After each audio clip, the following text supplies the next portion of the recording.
Truth Seeker and/or its affiliates are not responsible for any strange phenomena that may occur during or after listening to this podcast. Who were following syncretism and decided to jump off the syncretism boat because they're so intelligent, being upside down spinning, that you know, they don't want to get vertical and with the true cosmology.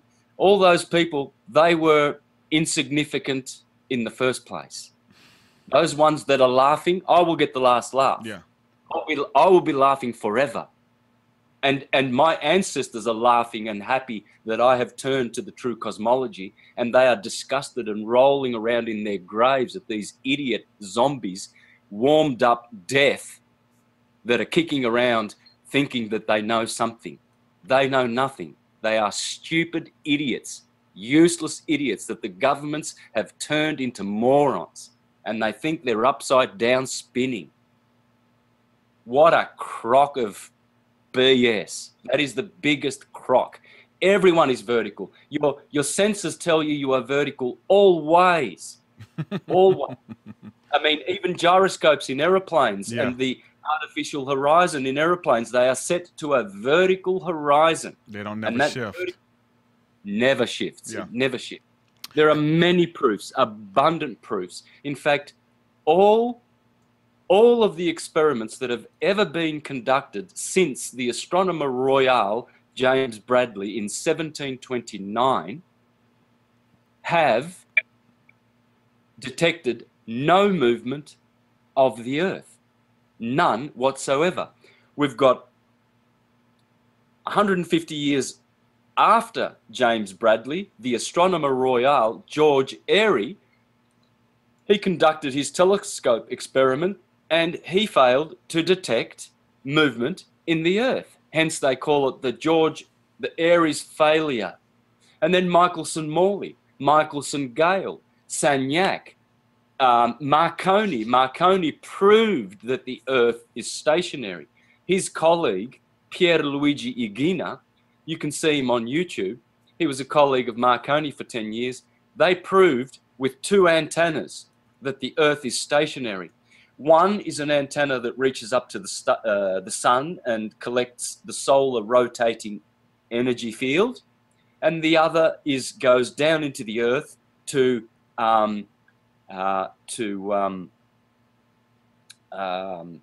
register the Earth's energy going backwards. So they realized that there were two energies, the solar energy and the Earth energy. Well, they put a strobe light.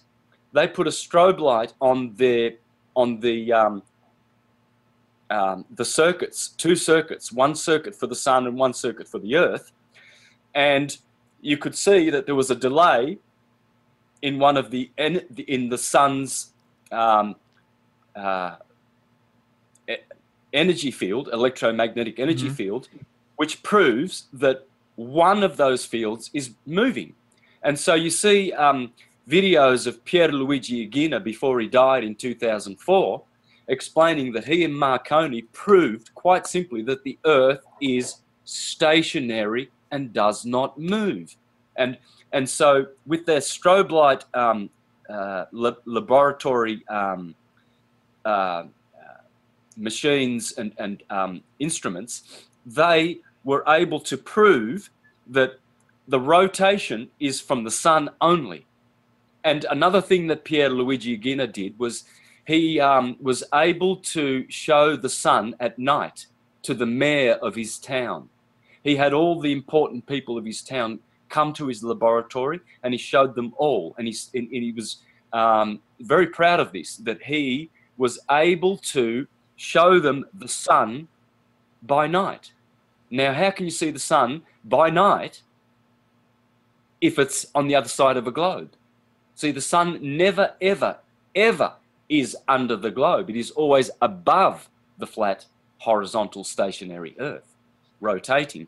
And this is the point. The point is that we have science on our side. Only experiments have proven that the Earth is stationary. Scientific experiments. These scientists, Pierluigi Igina, he's not a nobody. Marconi, these are not nobodies. These are men who have proven conclusively, and yet we have Einstein with his one quote. I have come to believe that no experiment, scientific experiment, can prove the movement or has detected the movement of the earth. Yes, because Einstein the Jesuit is a liar. And all of these CGI images, they all come from the Jesuit-owned astronomical field. And so they control the information, they control the globe, they are the globalists because they protect the Farnese family and the Orsini family. Farnese, Pepe Orsini is the grey pope, okay? People need to understand this. The Orsini family have wielded the reins of power in Rome for thousands of years, okay? And so Pepe Orsini, the grey pope, he pulls the strings of Pope Francis, the white pope, and Calvin Bach, the superior general of the Jesuits, the black pope, and Nicholas Adolphus, and the new one now. There are 3 of them, apparently. And then Farnese, King Juan Carlos of Spain, is a Farnese.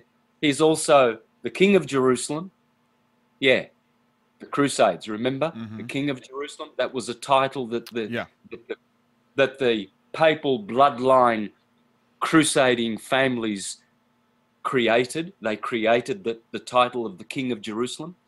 So he's the King of Spain, which controls all of the Americas. King of Jerusalem. He's the military navigator of the Knights of Malta. That means he's one of the most powerful men in the world. And he's also the Roman monarch of the world. This is a Farnese. These are families that goes back to Persia and the Persian Empire, which destroyed Europe ultimately. Even though the Greeks destroyed the Persian Empire, the Persian Empire had the back door. They created the Etruscan Empire and the Roman Empire. So that was the back door that destroyed Greece, and Greece was protecting Europe from the onslaught coming from the east. And so the Persians established the Mithraic Zoroastrian religion in Rome. Rome was Mithraic before Constantine made it officially Christian. So Mithras was their god, and the Persians and these families, they set themselves up in Europe so that then they could conquer the Americas and then create a globe.